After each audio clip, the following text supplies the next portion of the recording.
ignored and their needs not taken into account.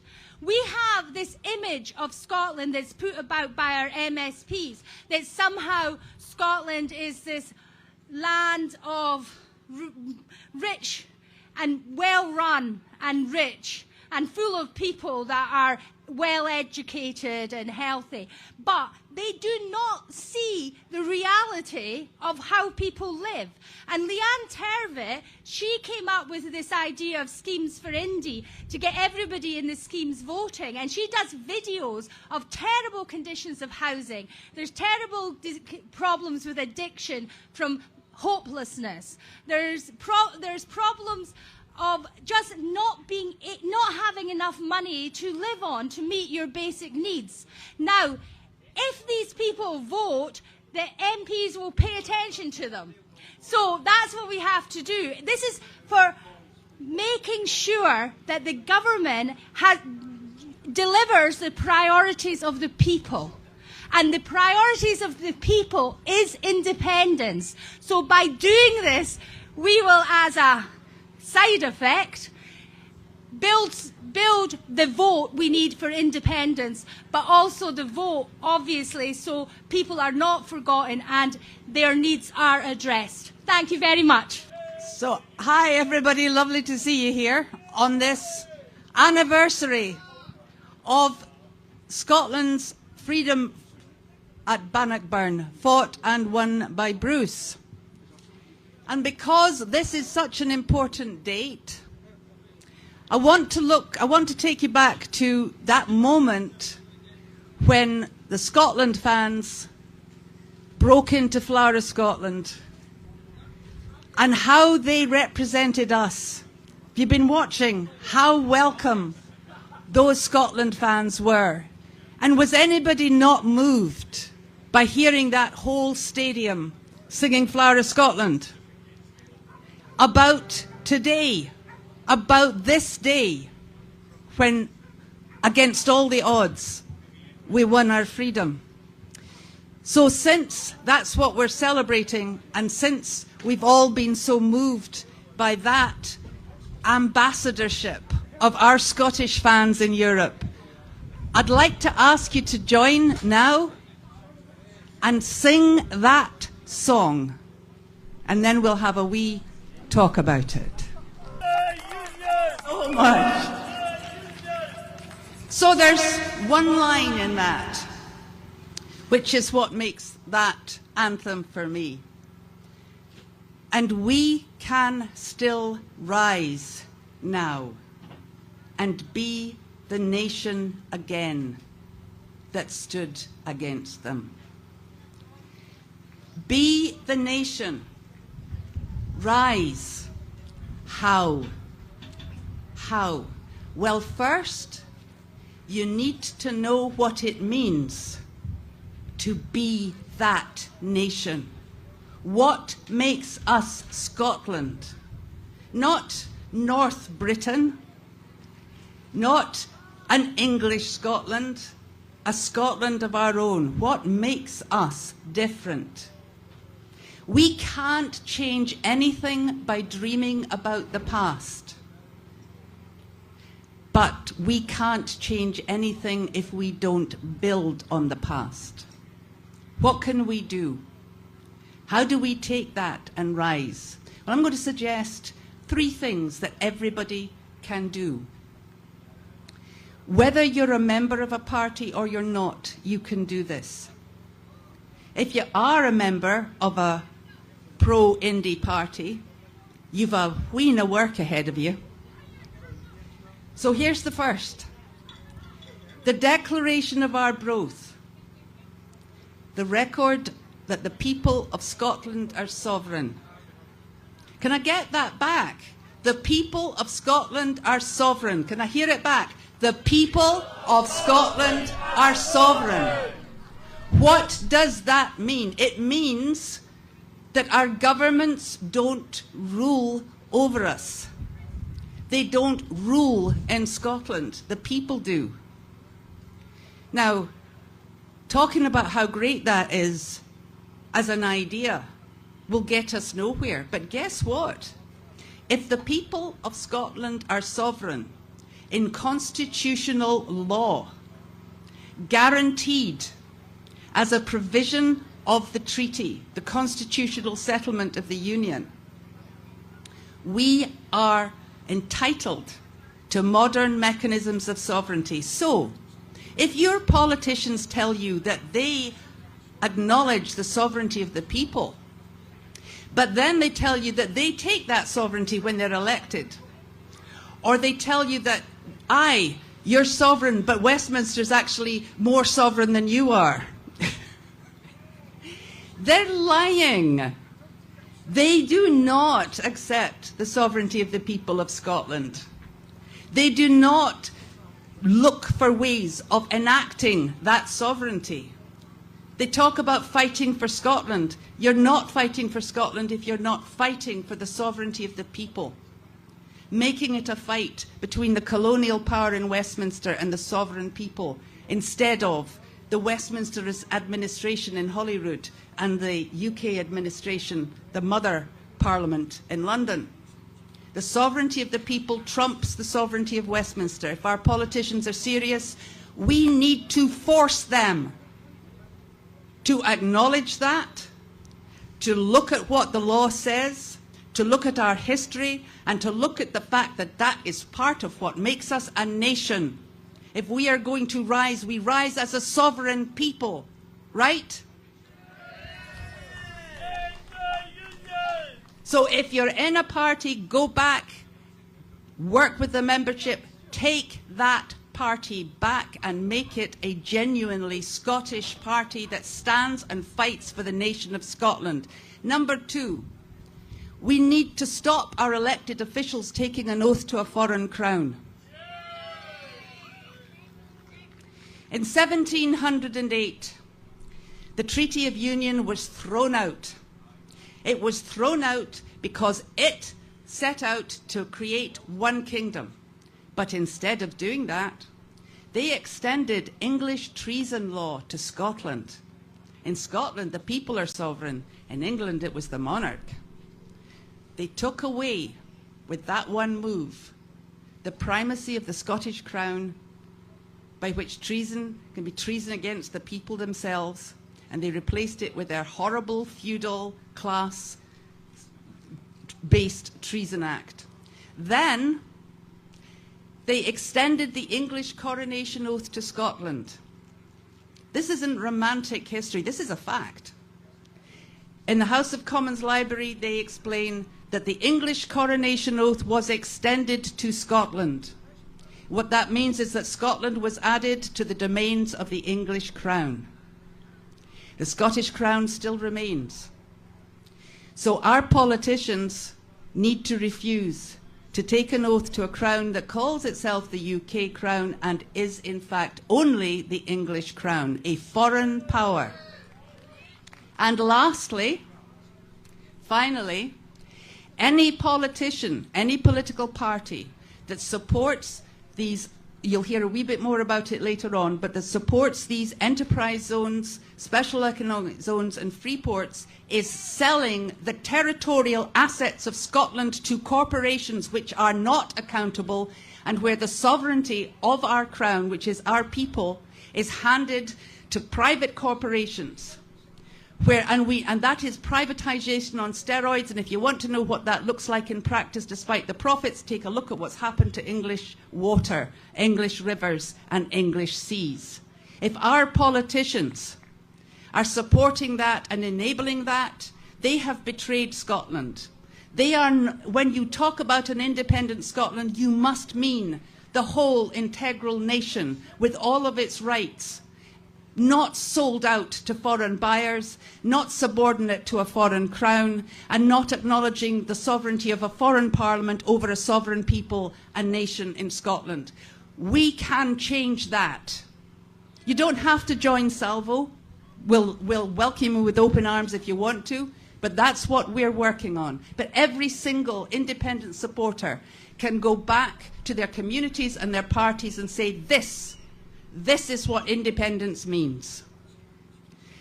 On which note, let's remember that that's what unites us. that we are part of the nation of Scotland, and if we have a common vision for what that nation needs to be to rise, nothing is going to stop us. Thank you very much. So I'm here to talk about disabled people.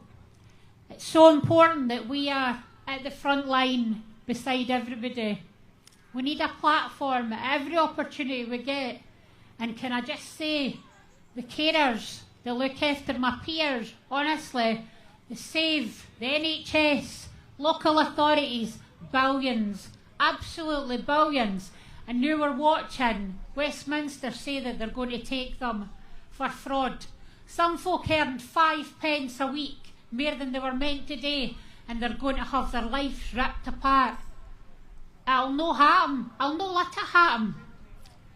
I didn't just fight in Scotland. I go to London, along with my friends and disabled people against cuts. Linda Burnett, Paula Peters, Ellen Clifford. When things are happening in London, we're in Downing Street, and we're what you would call an extremist. They try to stop us for campaigning, so they put new laws in, so that we can't go in and shut their streets down. But ken what? We do it. Disabled people in wheelchairs shut down Downing Street. We didn't threaten it, we just do it. But it shouldn't be like that. And we've watched for the last welfare reform rip people's lives apart. Nobody kens when something happens to you how it can change your life, what effect it has on your family. But for all the people that had their benefits stripped off them, we've fought them, got their benefits back, and here we go again.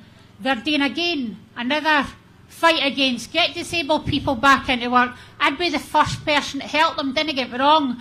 But the employers, where's the employers that are employing disabled people? We're the first person that gets put through the absent management procedures for to get rid of us. There's no fairness in society, it just isn't there. It's sad. And right now, they're driving a wall between the old, the young, the black, the white, the workers, the non-workers. We have to unite. It doesn't really matter what happened in the past, who said what, when they said it. Nobody's right.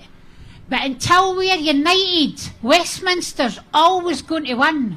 They will always win. We need to stand together. Even though we have differences between us, we need to stand together. Unite the clans. It happened years ago, it can happen again, eh? We want to feed our bairns, no bombs. Get rid of Fastlane. Bin it. We didn't want it. They'll not build it somewhere else. Get rid of it. Scrap Trident. We'll have to fight for that every opportunity that we get to. Years ago, people were protected. You had to have so much money so you could feed your family. DWP are stripping the bairns. Food banks, you've never seen nothing like it. Ken, folk will say they're selling their carpet.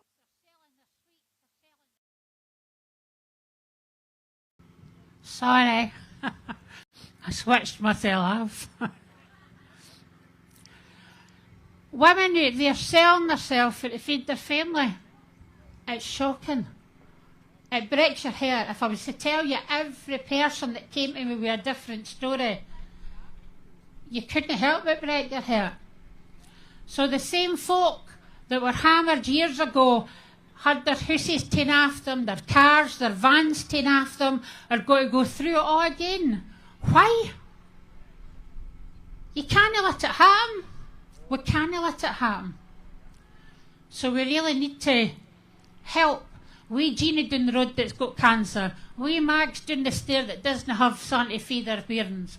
Chap everybody's door and make sure they're being fed, because there's many person are too proud to open their mouth and say, I can't feed my family. The government are using that for to steal their bairns.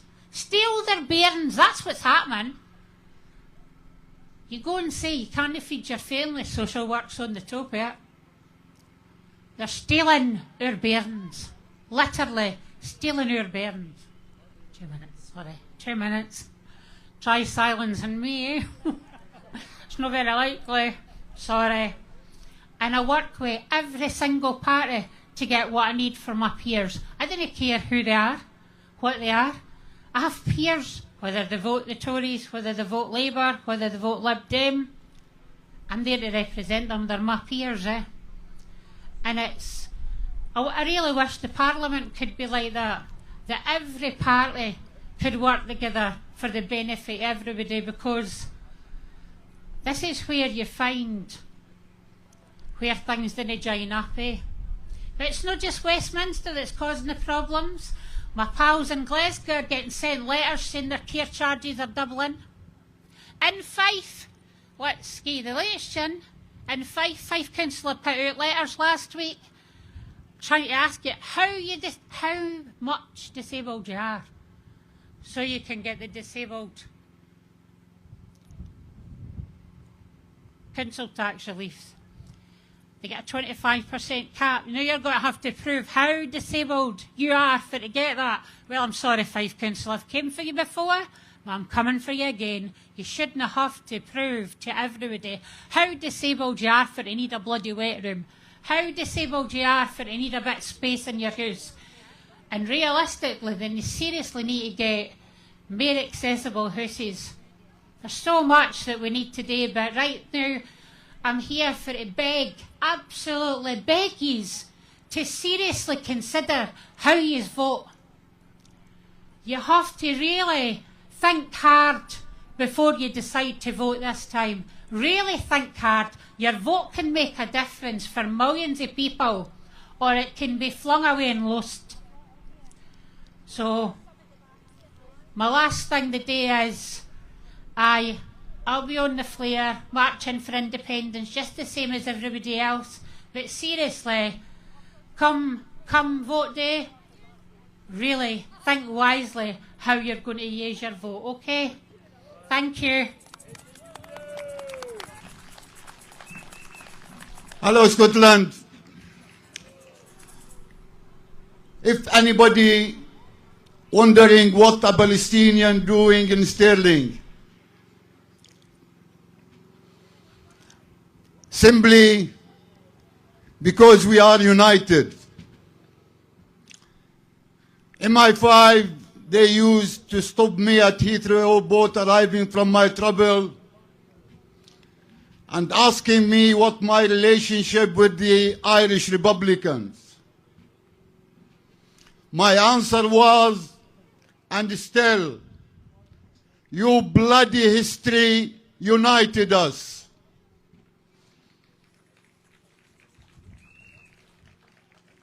Whether in North of Ireland, in Scotland, or in Palestine, you united us by your imperialist adventures, which took all forms. And that's why I am here as a Palestinian, because I heartily believe that we are fighting the same fight and our enemies are the same. Probably you know and you are fully aware what's happening in Palestine at the moment for the last 9 months. The Israeli settler colonial state, which was being given its birth certificate by, unfortunately, by a Scots by name of James Arthur Balfour from Duddingston in 2nd of November 1917. But we know that the people of Scotland are standing mind and heart with our fight as Palestinian for full independence and full freedom. 700 years ago,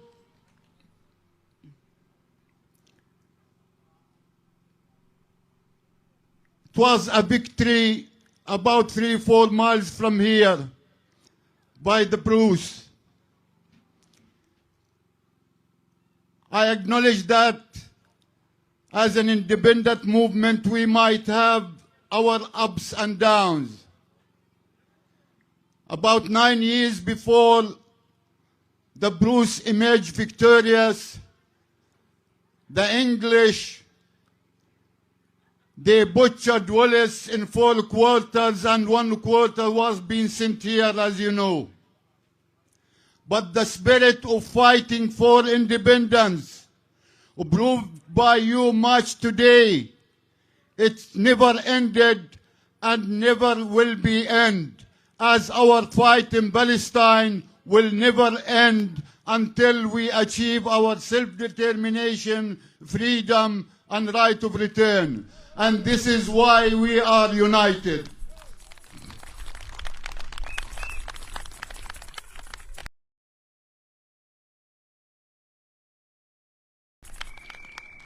Friends, don't be deceived by devolution. Devolution, it is not independence. Keep you fight until Scotland is a full sovereign country, and be sure that you as Scots and us as Palestinians, we will have our day of freedom and full independence and full sovereignty. Thank you. The first thing I want to say really is independence is normal. We all know that. We say it all the time. But not only is independence normal, independence is the change that we as a country need to take ourselves forward into the next step. Now, everybody here today, every single one of us, we all are united by the one thing. And that one thing is independence. The need, the want, the will to fight for our country's independence. I'm a patriot. I've been a patriot since the day I was born. I want to welcome a change, an exchange of views, an exchange of opinions, an exchange of how we actually get it. Who wants independence is to think long and hard before you cast that vote on July the 4th. July the 4th is another nation's Independence Day who fought hard to get it from the British. Let us take it up and let's get that. Let's make the difference in this fight. So standing here today in Bannockburn, we're the field of dreams, guys. Let's take that field of dreams. Let's take that prize. Let's grasp it. And let's everybody vote and vote for an independent Scotland. Thank you for listening to me. I appreciate it. Thank you. History is something that we all get exposed to at school. And in Scotland, we've been exposed to what technically, using a pretty esoteric historical term, can be described as keich.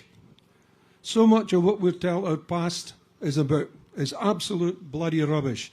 And here today, on the field of Bannockburn, is one of the worst examples of the lot. You were all taught, if you were taught Scottish history at all, that Bruce and Wallace before him were fighting the Scottish Wars of Independence. What bloody wars of independence? Scotland was a nation before England was a nation. We were fighting an invader. And never forget that. It's as bad as saying that the Maquis in France were fighting a war of independence against the Nazis. It's ridiculous. But this is what has happened to our history.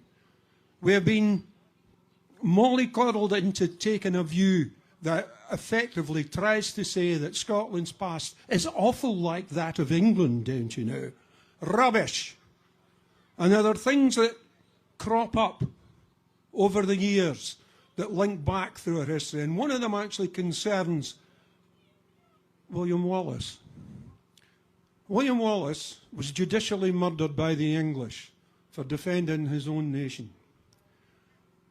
He was tried, then hung, drawn, and quartered. That meant while he was still alive, he was cut down, he had his stomach open, his entrails pulled out, and put onto a fire burning beside him. After that, he had his head cut off and they chopped him up. That process was under an English law called oyer and terminer. It still exists. And in 1708, the Westminster Parliament put through a thing called the Treason Act. You can go and check it out. It's still there on the statute books today. And they just took the English doctrine of oyer and terminer and put it into British law. A complete and utter and absolute breach of the Treaty of Union 1 year afterwards. They were still using that particular act into the 1820s, when the lads that were out on the 1820 Rising, they were persecuted, and it is persecuted, under oyer and terminer. Because this is what has happened. We've allowed ourselves to be lulled into a sense of false understanding of what history and what politics is about. And it gets to the stage where you've seen over the past few years a series of, quite honestly, buffoons in charge of the Westminster Parliament. And it's come to the stage where the main parties that are represented in that Parliament all ken what their job is. And their job is simple. Their job is to do what they're told by the banks and the Yanks. And that's it. And they have the nerve to turn and tell us, oh, no, you're not getting your independence. We are a sovereign people.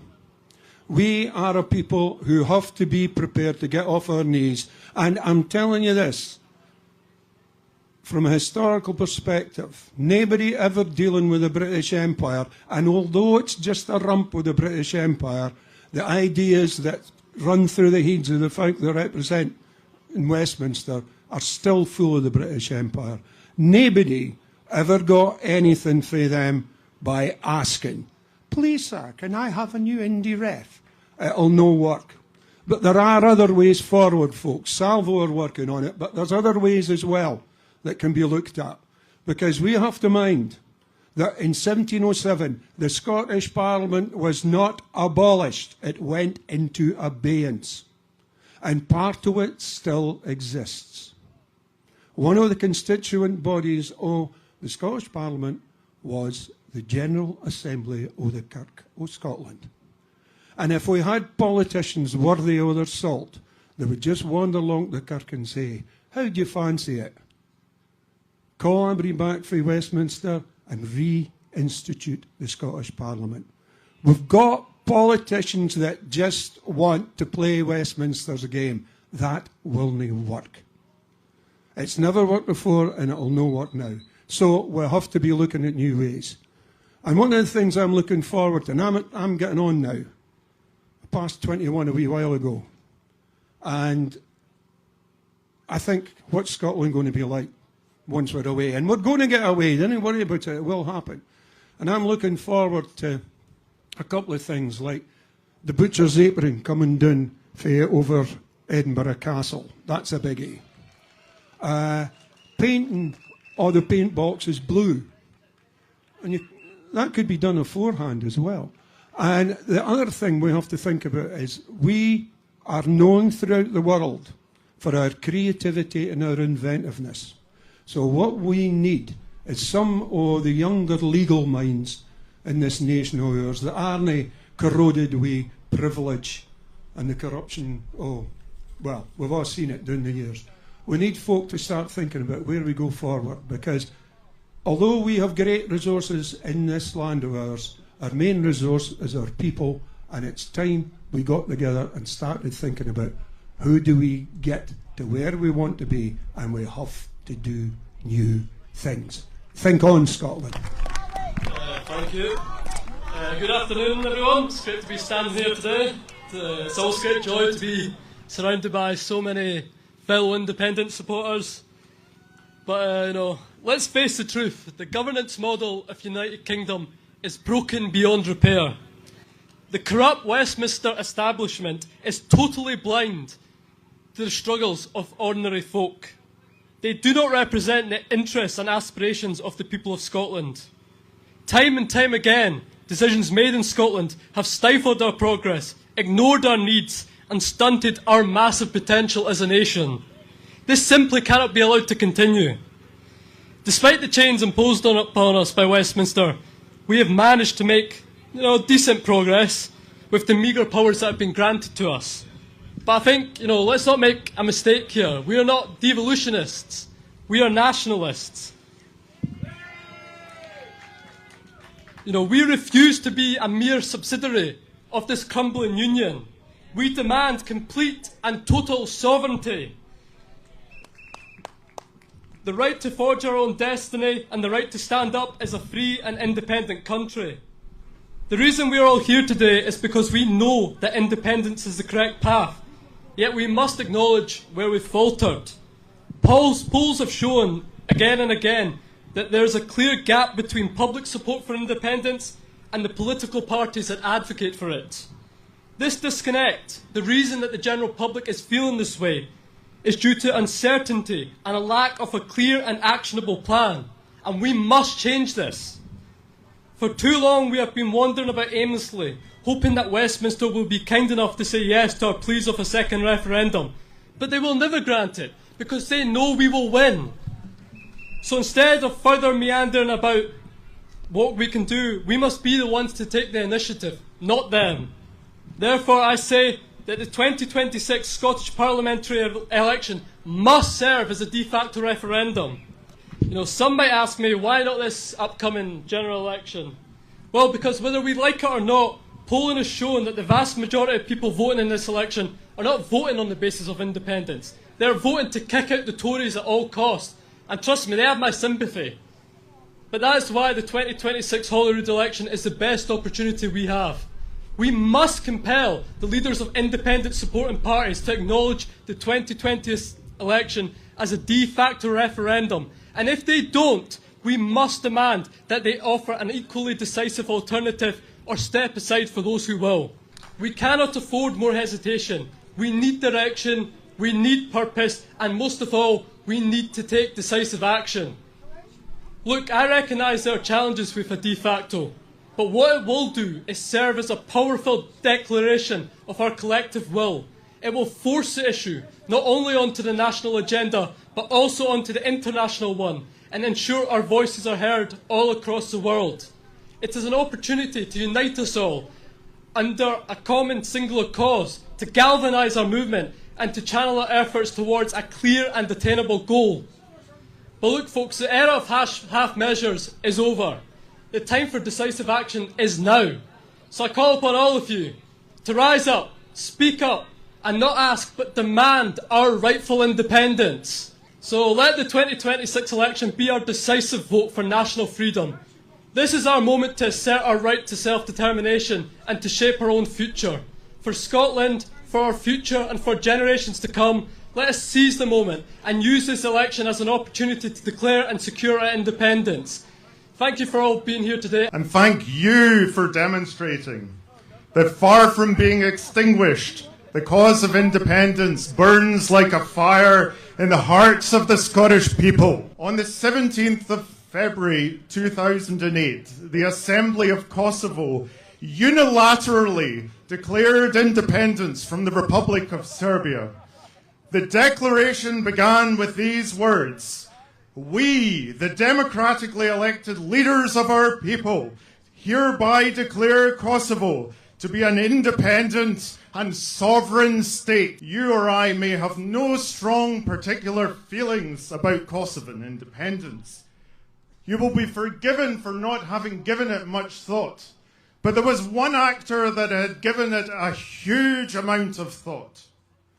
The British government, ex-Prime Minister Gordon Brown, notorious secessionist that he is, counselled Serbia to accommodate the legitimate desire of the Kosovan people for independence. The day after the declaration, Britain's top diplomat in Pristina met with the President and the Prime Minister to offer his support. It took the UK all of 1 day to complete the essential processes involved in recognising Kosovo as an independent state. And the UK wasn't finished. In the years that followed, the UK would go to the International Court of Justice and argue that international law contains no prohibition against declarations of independence as such. It averred that international law condemns neither rebellion nor secession. It contended that the renunciation of sovereignty by a parent state has never been regarded as a condition for the recognition of secession. And it reminded The Hague that declarations of independence are the main means by which new states come into existence. If the British state holds unilateral declarations of independence in such high regard, then I ask you, my friends, who are we to disagree? But that was a Labour government. And I know what you're thinking. Maybe the Tories don't hold self-determination in such high esteem. Well, you would be wrong. Just a few months ago, a junior Tory minister told the Commons that the UK government will always protect and promote the right of self-determination of the Falkland Islanders. Another junior minister vowed to protect the right of the people of Gibraltar to determine their own political future, while a Tory peer has stated that the right to self-determination may be counted among the UK's fundamental values. But if you're standing here today and you're unconvinced about this UDI thing, then there's one person who I know whose words cannot help to dissuade you. And I'm talking, of course, of Margaret Thatcher. For it was Margaret Thatcher that wrote these words: I'm standing up for the right of self-determination. I'm standing up for international law. These are in her memoirs. I'm standing up for small territories and people the world over. If the UK government believes in self-determination and in unilateral declarations of independence, then who are we to disagree?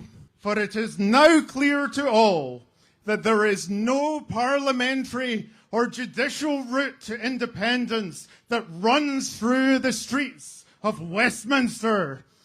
With the UK, we affirm that nations possess an inalienable right to self-determination. Since when was self-determination something that you expected others to do on your behalf? Surely the time has come for Scotland to take matters into its own hands. There is much that our forebears have done to keep Scottish culture and tradition alive in the face of beltings for speaking the Gaelic in the schools and the ethnic cleansing of the Scottish Highlands. Continue to keep our history and our heritage alive. Play your part in forming resilient Scottish neighbourhoods and homes. And if you're able, bring future generations of young Scots into the world.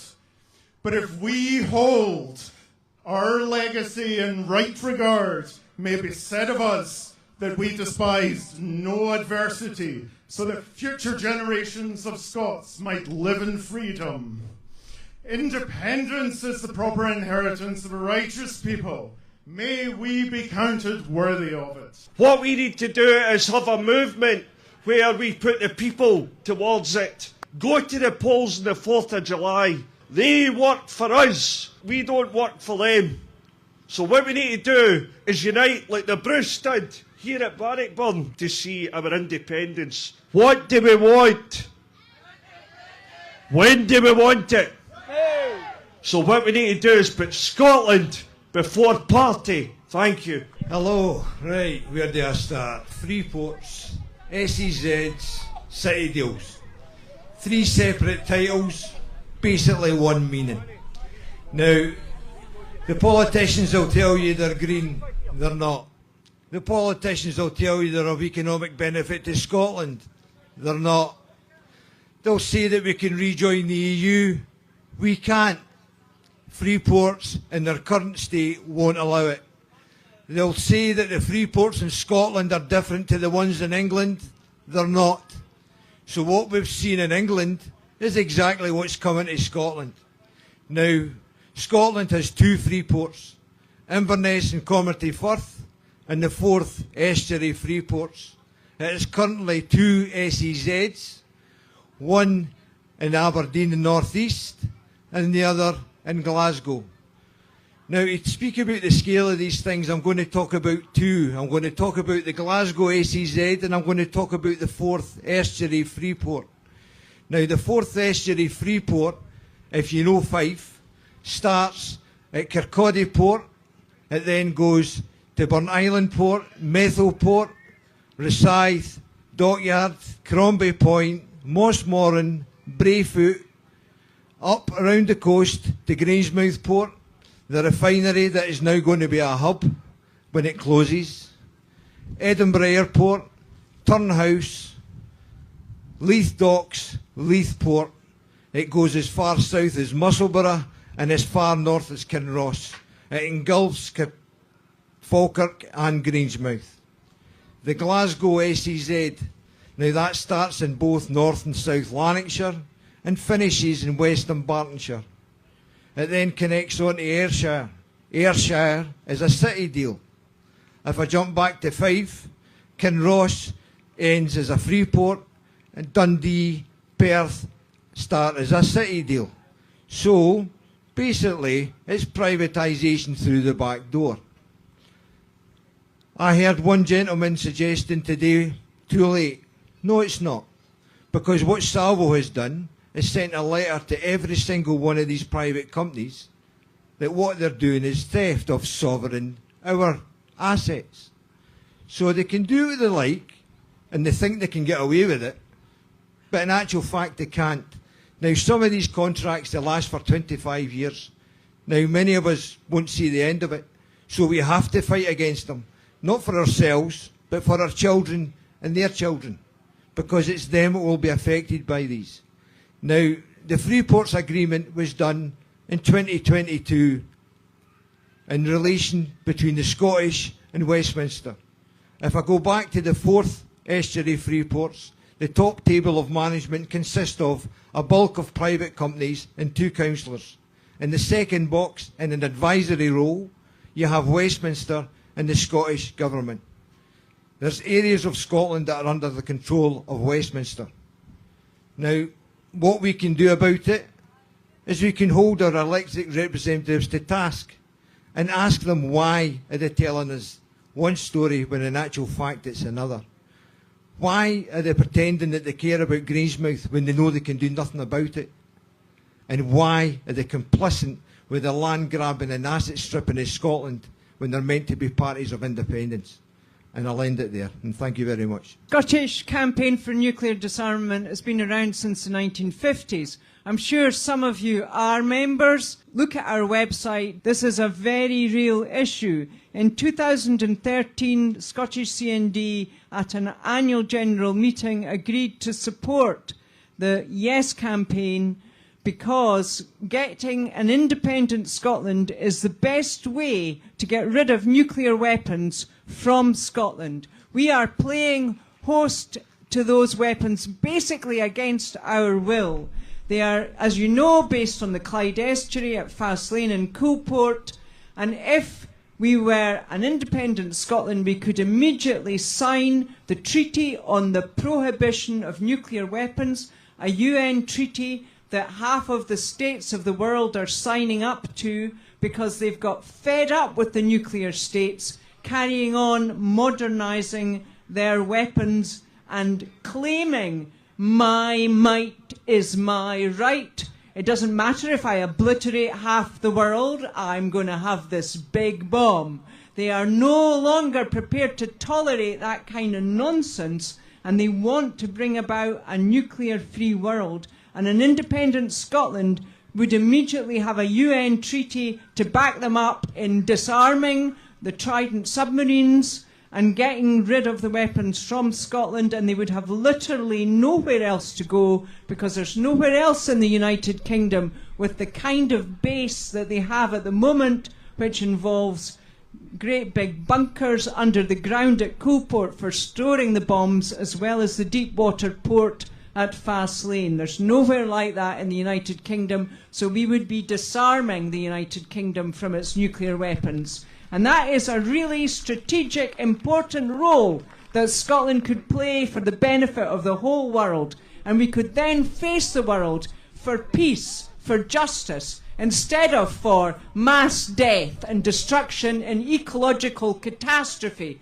And the money that we're squandering on nuclear weapons could go into the just transition, the green jobs, the work that really needs to be done in making people have better, decent, fairer lives in Scotland. So don't take your eye off the ball with the nuclear issue. When you are voting, think about the nuclear issue. If you don't vote carefully, you'll let in a candidate that supports nuclear weapons. At the moment, we can hold our head up in Scotland and say the overwhelming majority of our MPs have pledged to support the Treaty on the Prohibition of Nuclear Weapons. They've actually signed up to it through our work.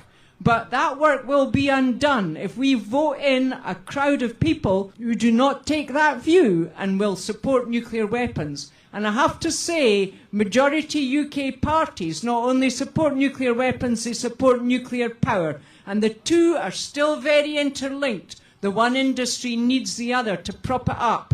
So just watch out. Think about this issue when you vote. Thank you.